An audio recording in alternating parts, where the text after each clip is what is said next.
بسم اللہ الرحمن الرحیم. السلام علیکم ناظرین، آپ دیکھ رہے ہیں ہدایت میگزین. میں ہوں توقیر عباس. آج ہم بات کر رہے ہیں پاکستان کی سیاسی صورتحال پر، اور اس وقت وہاں پہ جو طاہر القادری اور عمران خان کی طرف سے ایک دھرنا دیا گیا ہے اس پہ ہمارے ساتھ بریک سے پہلے موجود تھے ڈاکٹر ریحان رضا ناروے سے، اور اس وقت موجود ہیں ہمارے ساتھ مسلسل پروگرام میں ہمارے ساتھ شامل رہے ڈاکٹر جواد سید. ہم ان سے مزید بات کریں گے. کالز کا سلسلہ بھی ہم شروع کریں گے، آپ کی کالز لیں گے. آپ ہمیں اپنے خیالات سے آگاہ کر سکتے ہیں. آپ کا کوئی سوال ہے جو آپ ڈاکٹر ریحان جو ڈاکٹر جواد سید سے کرنا چاہتے ہیں وہ بھی کر سکتے ہیں. بات کو ہم شروع کرتے ہیں. ڈاکٹر صاحب، آپ کیا سمجھتے ہیں کہ یہ جتنا ابھی سینیریو بن گیا ہے اس میں سنی شیعہ اتحاد کس حد تک مضبوط ہوا ہے؟ ہم نے دیکھا ہے کہ پاکستان کی جو شیعہ تنظیم ہے MWM کے جو سربراہ ہیں وہ مسلسل ڈاکٹر طاہر القادری کے ساتھ رہے ہیں، ابھی بھی ان کے ساتھ ہیں. سنی اتحاد کونسل کے جو چیئرمین ہیں شاید وہ بھی ان کے ساتھ شروع سے ابھی تک ہیں. تو یہ جو گٹھ جوڑ ہے، طاہر القادری بذات خود سنی مسلک سے تعلق رکھتے ہیں، تو یہ جو اتحاد کا ایک پہلو سامنے آیا ہے یہ کس حد تک آگے چلے گا، اور اس سے جو تکفیری گروہ ہے پاکستان میں ان کو کس حد تک دھچکا لگے گا؟ دیکھیے توقیر، تکفیری گروہ جو ہے اس کی ایک خصوصیت ہے، اور یہ عالمی استعماری ایجنڈا بھی ہے کہ وہ اہل تشیع کو یا شیعوں کو اہل سنت یا سنیوں کے خلاف بھڑکاتا ہے سچی جھوٹی باتیں کر کے، اور اسی طریقے سے اہل سنت کو اہل تشیع کے خلاف بھڑکاتا ہے سچی جھوٹی باتیں کر کے. تو مجھے تو ذاتی طور پر بہت زیادہ خوشی ہوتی ہے جب میں ان دونوں فرقوں کو، اہل سنت اور اہل تشیع کو، جو امت مسلمہ کے دو بازو ہیں، آپس میں متحد دیکھتا ہوں اور ان کا آپس میں اتفاق دیکھتا ہوں.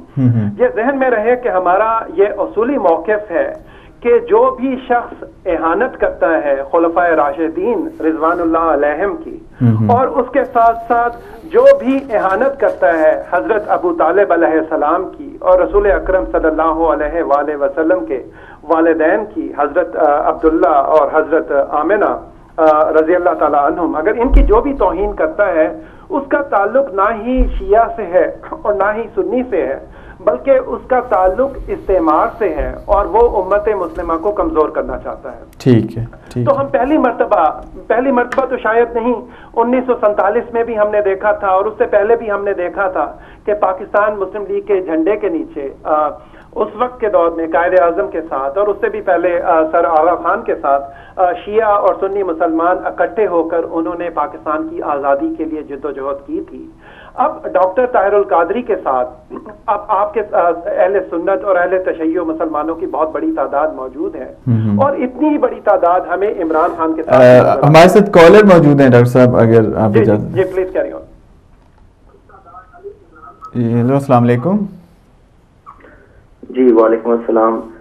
بھائی جان، میرا ایک سوال ہے. یہ جو پولیٹیکل سینیریو چل رہا ہے، اور جی آپ کہاں سے بات کر رہے ہیں اور نام کیا آپ کا؟ جی میرا نام عمار ہے، میں لندن سے بات کر رہا ہوں. جی بھائی. اچھا بھائی جان، یہ میرا ایک چھوٹا سا مجھے کلیریفیکیشن چاہیے تھی کہ جس طرح آپ نے ابھی تھوڑی دیر پہلے ذکر کیا کہ ڈاکٹر طاہر القادری صاحب کے سپورٹ میں جو ہے وہ اہل سنت والجماعت جو کہ ایکس سپاہی صحابہ وہ بھی شامل ہیں، اور آپ نے ابھی ذکر کیا کہ عمران خان نہیں، ہم نے وہ نہیں کہا کہ وہ ساتھ ہیں ان کے. اچھا اینی وے، بہرحال عمران خان صاحب کے بارے میں آپ نے ذکر کیا کہ انہوں نے اہل تشیع کی جتنی بھی کلنگز ہوئی اس کو کنڈیم بھی کیا ہے اور ان کا ساتھ بھی دیا سب کچھ. تو اس سینیریو میں کیا ہماری جو شیعہ پولیٹیکل فورس ہے اس کو جو ہے وہ غیر مشروط طور پر عمران خان صاحب کو سپورٹ نہیں کرنا چاہیے تھا کجا کہ طاہر القادری صاحب جو کہ like couple of years back باقاعدہ پروگرام کرتے رہے ہیں اس بارے میں کہ جی کہ امامت جو ہے وہ اور ولایت کہیں سے ثابت نہیں ہے اور اس طرح کا. تو کائنڈلی اس کے بارے میں ذرا تھوڑا سا ذکر فرما دیں تو مہربانی ہوگی. Very good question. چلیں یہ ہم پوچھتے ہیں. تھینک یو جی. Okay thank you. ڈاکٹر صاحب سوال آپ نے سنا ہے ان کا؟ جی میں نے سن لیا ہے سوال. آپ چاہتے ہیں تو میں ابھی اپنے کچھ معروضات عرض کر دیتا ہوں. جی جی اس میں یہ ہے کہ پاکستان میں جب ہم اہل تشیع کی بات کرتے ہیں تو ہم کوئی چند ہزار یا چند لاکھ لوگوں کی بات تو نہیں کر رہے، ہم کوئی بات کر رہے ہیں تقریباً پاکستان کے 15 سے لے کے 20% کے قریب آبادی ہے، اور اگر پاکستان کی آبادی کو آپ تقریباً 20 کروڑ کے قریب سمجھیں تو آپ سمجھ سکتے ہیں کہ 2 کروڑ کے قریب یا اس سے بھی زیادہ اہل تشیع اس وقت پاکستان میں موجود ہیں۔ تو یہ کہنا کہ تمام اہل تشیع کسی ایک پارٹی کو سپورٹ کریں یا ایک سمت میں چلیں تو ایسا ممکن نہیں ہے، کیونکہ اہل سنت کی طرح اہل تشیع میں بھی تمام کیا کہتے ہیں نسلی گروہ بھی موجود ہیں، تمام لسانی گروہ بھی موجود ہیں، اور ان سب کے اپنے اپنے مقامی اور ایتھنک معاملات بھی ہیں۔ بلوچستان میں ان کے معاملات مختلف ہیں، کراچی میں مختلف ہیں، اندرون سندھ کے اندر مختلف ہیں، سو آن اینڈ سو فورتھ۔ باقی یہ کہنا کہ وہ کسی ایک پارٹی کی غیر مشروط حمایت کریں تو یہ شاید عملی طور پر بھی ممکن نہیں ہے، اور سیاسی طور پر بھی اس کی کم از کم میں تائید نہیں کر سکتا۔ اس کی وجہ یہ ہے کہ اہل تشیع کو کبھی بھی آئسولیشن میں نہیں آنا چاہیے۔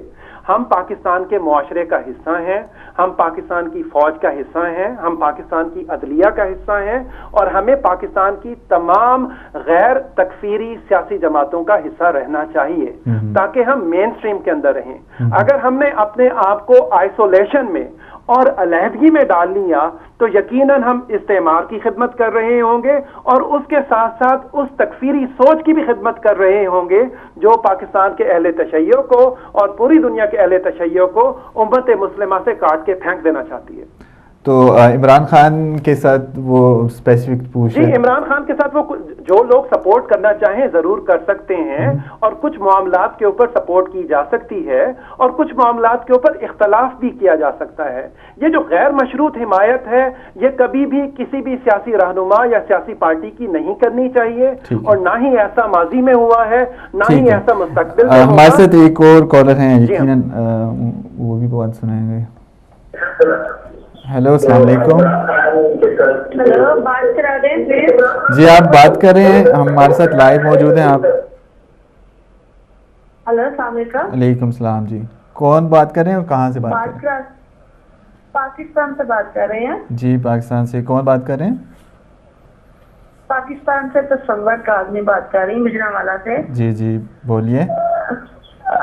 ہاں جی یہ کہہ رہی ہے کہ 2 کروڑ جو ہے وہ ہے شیعہ۔ جی ان کی انفارمیشن کے لیے میں بتا دوں کہ پاکستان میں 5 کروڑ شیعہ عوام موجود ہیں۔ جی ٹھیک ہے جی ٹوٹل اگر 20 کروڑ ہیں تو 5 کروڑ شیعہ موجود ہیں، یہ کوئی اقلیت نہیں ہے، اور ان کی بھی میجورٹی ہے۔ ٹھیک ہے، اور ان کو بھی اتنا ہی حق ہے۔ یہ مت سوچیں کہ اگر وہ کسی طرف کریں تو ان کی یعنی کہ میجورٹی نہیں ہے یا ان کی کوئی اتنی اہمیت نہیں ہے۔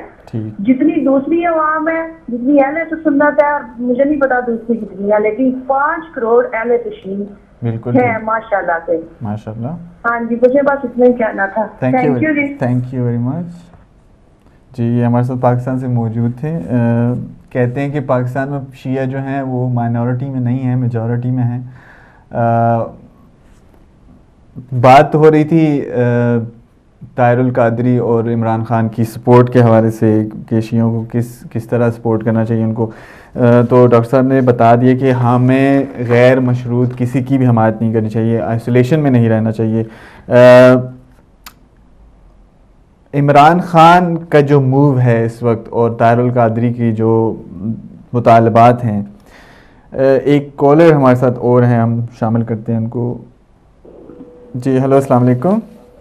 السلام علیکم۔ وعلیکم السلام۔ جی میں نقوی بول رہا ہوں۔ جی نقوی صاحب کہاں سے بات کر رہے ہیں؟ گلاسکو سے۔ جی گلاسکو سے بات کر رہے ہیں، جی فرمائیے۔ ماشاء اللہ آپ نے بہت پیارا پروگرام شروع کیا ہے، تھینک یو۔ حالات حاضرہ پہ بہترین کام ہو رہا ہے، تھینک یو اور باتیں ہو رہی ہیں، تو میں صرف آپ سے یہ پوچھنا چاہتا ہوں ایک سوال، جی جی، کہ اگر ایک عمران خان یا ایک طاہر القادری اگر اتنے آدمی لا کے حکومت کی بنیادیں ہلا سکتا ہے، تو کیا وجہ تھی کہ پاکستان کے شیعہ جو 5 کروڑ کہہ رہے ہیں اور ہیں، وہ اپنے مطالبات خود اپنے طور پہ کیوں نہیں منوا سکے؟ وہ کسی کی چھتری میں کھڑے ہونے کی کیوں باتیں کرتے ہیں، اور کسی کی چھتری میں کیوں کھڑے ہوتے ہیں، اور کسی کا سہارا یا بیساکھیاں کیوں استعمال کرتے ہیں؟ سوال نمبر 1 یہ ہے.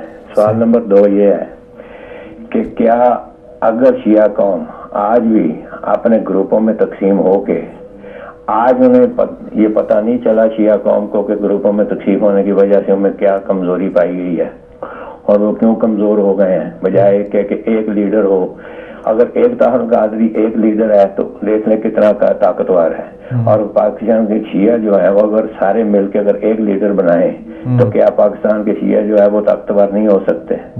کیا وجہ ہے کہ وہ 4 لیڈر بنا کے, بجائے پہلے 2 تھے اب 4 گروپ ہو گئے تو 4 لیڈر بن گئے تو 4 حصوں میں تقسیم ہو گئے ہیں. کیا یہ سارے مل کے اگر طاہر القادری یا فضل الرحمان کے پیچھے کھڑے ہو سکتے ہیں تو کہ یہ آپس میں مل کے ایک نہیں ہو سکتے, ایک لیڈر نہیں بنا سکتے, اور ایک قوم اکٹھی ہو کے ایک قوم نہیں بن سکتی. سوال نمبر 3 یہ ہے کہ میں آپ سے یہ پوچھنا چاہتا ہوں کہ پاکستان میں شیعہ قوم جو ہے وہ پاکستان جب بنا تھا بلکہ بنانے والی شیعہ ہیں, تو کیا پاکستان کو بنانے والے جو شیعہ آج اتنے کمزور ہیں کہ ان کو منارٹی میں لایا جا رہا ہے, ان کے جو مذہبی عقائد ہیں یا مذہبی جو ان کے منائے جانے والے دن ہیں ان کو بھی بڑی مشکلات سے منایا جاتا ہے, اور کرفیو کے دائرے میں رکھ کے اور پولیس اور فوج کے نگرانی میں چیلم اور محرم کے جو پروگرام ہے وہ منائے جاتے ہیں. تو کیا شیعہ قوم اتنی کمزور ہے کہ اس کے لیے انہیں فوج اور ان چیزوں کی ضرورت ہوتی ہے؟ کیا وہ خود نہیں کہہ سکتے, خود نہیں کر سکتے کہ وہ اپنی حفاظت بھی کریں اور اپنے دن بھی آزادی سے منا سکیں؟ اس کی کیا وجہ ہے کہ کیوں ہمیں یہ اتنا تنگ کر کے, اور آج بھی جو شیعہ مارے جا رہے ہیں اور ٹارگٹ کلنگ ہو رہی ہے شیعوں کی, کیا یہ ہماری کمزوری کو ظاہر نہیں کرتا؟ Thank you. تو میں آپ سے یہ سوال کرنا چاہتا ہوں, باقی جو بات کرنا چاہیں آپ کہتا ہوں آپ دیکھیں کہ حالات آپ پاکستان کے اس مقام پر پہنچ چکے ہیں کہ ہم لوگوں نے خود ہی ان لوگوں کو سامنے لا کے ان کو اوپر لا کے آج ہم خود ہی مصیبت میں پھنس گئے ہیں کہ اب سمجھ نہیں آ رہی, ہمیں خود سمجھ نہیں آ رہی کہ ہم طاہر القادری کے پیچھے کھڑے ہوں, عمران خان کے پیچھے کھڑے ہوں, نواز شریف کے پیچھے کھڑے ہوں یا کس کے پیچھے کھڑے ہوں. اب یہ تو لیڈر بن گئے, ان کا نام تو اب نکل آیا, لیکن اب عوام مخمسے میں ہے وہ کس کے پیچھے کھڑے ہیں اور کیا کریں. اگر وہ پیپل پارٹی کے پیچھے کھڑے ہوتے ہیں تو وہ خاموش کھڑی ہے, اور اگر عمران خان کے پیچھے کھڑے ہیں تو وہ ڈنڈے لے کے کھڑا ہے, طاہر القادری کے پیچھے کھڑے ہیں تو وہ ڈنڈے لے کے کھڑا ہے. تو عوام کہاں جائیں اور کس طرف جائیں؟ عوام کو کوئی گائیڈ لائن دینے والا آپ کوئی نہیں ہے, عوام کس طرف جا سکتے ہیں؟ تھینک یو, مہربانی, شکریہ. السلام علیکم. جی السلام علیکم. جی جی بات کرا دیں. جی آپ بول رہے ہیں. ہاں جی السلام علیکم. وعلیکم. ہاں جی یہ صاحب جواد سید, ڈاکٹر جواد سید صاحب بول رہے ہیں. میرے کہنے کا مقصد یہ ہے کہ شیعہ عوام واقعی ہے 5 کروڑ ہے, اور اس کو ضرورت نہیں ہے کہ وہ اپنے آپ کو منوائے. نہ پہلے ہمارے ائمہ معصومین نے حق کے لیے, دنیا کے لیے, دنیا کی حکومت کے لیے نہ ہی وہ پہلے کھڑے ہوئے ہیں اور نہ ہی آج کے شیعہ کھڑے ہونا چاہتے ہیں. وہ حق کے پیچھے جانا چاہتے ہیں. ڈاکٹر طاہر القادری صاحب حق کی بات اگر کریں گے تو ہم حق کے پیچھے جائیں گے, اور انشاءاللہ ہمیں دنیا کی حکومت کی کوئی ضرورت نہیں ہے. انشاءاللہ ہمارے امام آئیں گے, ہم ان کو اپنا لیڈر مانتے ہیں اور مانیں گے. ہم دنیا کے کسی لیڈر کو لیڈر نہیں مانتے. ٹھیک ہے, تھینک یو. Thank you. جی توقیر, اس میں آواز آ رہی ہے آپ کو میری؟ جی آ رہی ہے. میرے پاس 2-3 کوشچنز ہیں جو نقوی صاحب نے کیے ہیں. میں تھوڑا سا اس چیز کی وضاحت کر دوں کہ 2 کروڑ کا مقصد, میرے پاس کوئی اسٹیٹسٹیکل فگر نہیں ہے. اگر ہمارے ناظرین اصرار کر رہے ہیں کہ ان کے پاس اس طرح کا کوئی ڈیٹا ہے کہ اہل تشیع کی تعداد پاکستان میں 5 کروڑ ہے یا 6 کروڑ ہے, تو میں اس سے ڈس ایگری نہیں کرتا, کیونکہ ان کی معلومات بہتر ہو سکتی ہیں. چلیں ٹھیک ہے. سوال نقوی صاحب نے گلاسکو سے کیے ہیں 2-3, ان میں سے یہ ہے کہ اگر شیعہ اتنے مضبوط ہیں, اتنے زیادہ میجورٹی میں بھی ہیں, تو عمران خان اور طاہر القادری وہ اتنا پریشر ہوتا ہے ان پہ, تو وہ کیوں نہیں کر سکتے, خود کیوں نہیں کر سکتے؟ اور ہم لوگ اتنے زیادہ ہیں تو ہم گروپس میں کیوں تقسیم ہیں, ہم اکٹھے کیوں نہیں ہوتے؟ اور پاکستان بنانے والے بھی شیعہ ہیں, اور آج اتنے کمزور کیوں ہو گئے؟ یہ 2-3 انہوں نے چیزیں پوچھی ہیں, آپ ان پہ اگر جلدی بتانا چاہیں؟ اس میں دو تین چیزیں ہیں جو میں واضح کر دوں. ایک تو اقلیت کا لفظ جب ہم یوز کرتے ہیں یا مینورٹی کا تو اس کے دو مطلب ہوتے ہیں. ایک ہوتی ہے کانسٹیٹیوشنل مینورٹی یا ریلیجس مینورٹی, ایک ہوتی ہے نیومیریکل مینورٹی. نیومیریکل کا مطلب ہے عددی اقلیت. عددی اقلیت کا مطلب خدا نہ خواستہ مذہبی اقلیت نہیں ہے. مثال کے طور پر اگر اہل تشیع پاکستان میں 5 کروڑ ہیں یا 6 یا 4 کروڑ یا جتنے بھی ہمارے صاحبان کہہ رہے ہیں, تو یہ مذہبی طور پر تو اقلیت میں نہیں ہے کیونکہ ظاہر ہے کہ ان کا اسلام سے تعلق ہے, لیکن عددی طور پر تعداد میں ظاہر ہے یہ اہل سنت سے کم ہے, تو یہ عددی طور پہ کم ہے. تو ایک چیز سمجھنے کی ضرورت ہے. دوسری چیز آپ یہ سمجھیے کہ جن ممالک میں اہل تشیع عددی اقلیت کے اندر ہیں تو یہ ان ممالک کے لیے بھی اور اہل تشیع کے لیے بھی بہتر یہ ہے کہ اپنے آپ کو بھی مجتمع رکھیں اور اس کے ساتھ ساتھ معاشرے کے اندر اپنا ایکٹیو کردار بھی ادا کریں. مثال کے طور پر یونائٹڈ انڈیا میں جو پری پارٹیشن انڈیا تھا اس میں اہل تشیع نے بہت ہی لیڈنگ رول پلے کیا تھا. راجہ صاحب محمود آباد کی شکل میں, سر آغا خان کی شکل میں, قائد اعظم محمد علی جناح کی شکل میں, فاطمہ جناح کی شکل میں, آل انڈیا مسلم لیگ میں, جو کہ یقیناً صرف اہل تشیع کی جماعت نہیں تھی بلکہ اس میں اہل سنت بھی شامل تھے, احمدی بھی شامل تھے, بلکہ مسیحی اور لوور کاسٹ سے تعلق رکھنے والے افراد بھی شامل تھے. تو یہ تو ایک بات کا جواب ہے. باقی جہاں تک اہل تشیع جو پاکستان کے ہیں ان کا آپس میں اتحاد کا اور کسی ایک لیڈر یا ڈائریکشن پر متفق ہونے کا معاملہ ہے تو بدقسمتی سے میں اس کے اوپر تبصرہ نہیں کر سکتا. اس وقت ظاہر ہے کہ ہمارے سامنے مختلف گروپس موجود ہیں, ان گروپس کے اپنے اپنے قائدین ہیں, یہ ان کو آپس میں خود طے کرنا ہے کہ ایک ڈائریکشن کیسے بنے گی. اگر وہ ایک ڈائریکشن بنائیں گے تو یقیناً اس میں ملت تشیع کا بھی فائدہ ہے اور پاکستان کا بھی فائدہ ہے. اچھا, ایک سوال جو میرے ذہن میں بھی ہے کہ شیعہ جو گروپس میں کیوں بٹے ہوئے ہیں, کوئی سمجھ نہیں آتی.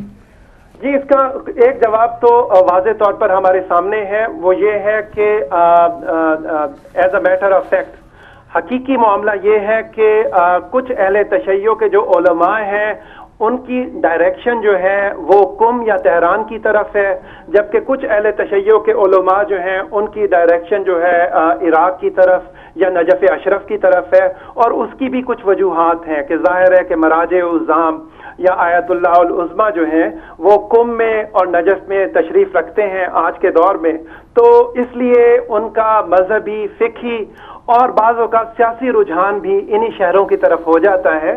میں ان تمام امور کا احترام کرتا ہوں اور ان تمام امور کو انڈرسٹینڈ بھی کرتا ہوں, لیکن میرا خیال یہ ہے کہ اس کے ساتھ ساتھ ضرورت یہ بھی ہے کہ اہل تشیع جو پاکستان کے رہنما ہیں اور جو علماء ہیں وہ اپنے آپ کو پاکستان سینٹرک بھی رکھیں, وہ پاکستان کے معاملات میں بھی اپنا آزاد تجزیہ رکھیں اور اس آزاد تجزیے کو کسی بھی خارجی یا بیرونی اثر سے آزاد ہو کر پاکستان میں جو پاکستان کے اہل تشیع کے لیے بہتر ہے اس پر عمل درآمد کی کوشش کریں. ٹھیک ہے, تھینک یو.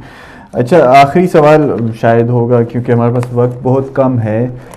لیٹسٹ ڈیولپمنٹ اگر ہم دیکھتے ہیں تو طاہر القادری صاحب کہتے ہیں کہ ماشاء اللہ کسی صورت ہمیں قبول نہیں ہے, جمہوریت کا وہ حامی ہیں. آپ کیا سمجھتے ہیں کہ اس وقت جب اتنی سچویشن ٹینس ہو گئی ہے اور تناؤ زیادہ ہو گیا ہے, حالات بہت خراب نظر آتے ہیں, تو فوج کو کہاں کھڑا دیکھتے ہیں آپ؟ جی, فوج بالکل اس وقت ایک سائٹ پہ کھڑی ہوئی یہ سب کچھ دیکھ رہی ہے, لیکن اس کا مطلب یہ نہیں کہ فوج اس وقت لا تعلق ہے.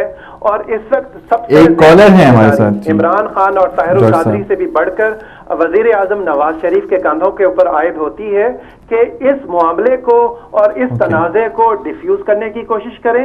جو طاہر القادری کے اور عمران خان کے لیجیٹیمیٹ کنسرنز ہیں, جس حد تک ممکن ہو ان کنسرنز کو دور کریں اور یہ ہر ممکن کوشش کریں کہ معاملات وائلنس کی طرف, تشدد کی طرف اور خون ریزی کی طرف نہ بڑھیں, کیونکہ معاملات اگر ایک دفعہ خون ریزی کی طرف بڑھ گئے تو فوج کے پاس کوئی چارہ نہیں رہے گا کہ کسی بھی طریقے سے وزیر اعظم نواز شریف کی وزارت عظمیٰ کو, میں نظام کی بات نہیں کر رہا, وزارت عظمیٰ کی بات کر رہا ہوں, کہ اس کو لپیٹ دے. ٹھیک ہے, thank you very much doctor جواز صاحب. ہم آپ سے مزید بات کرتے لیکن ہمارے پاس ٹائم بہت کم ہے اور معذرت چاہتے ہیں ان کالر سے جن کی کال ہم نہیں لے پائے.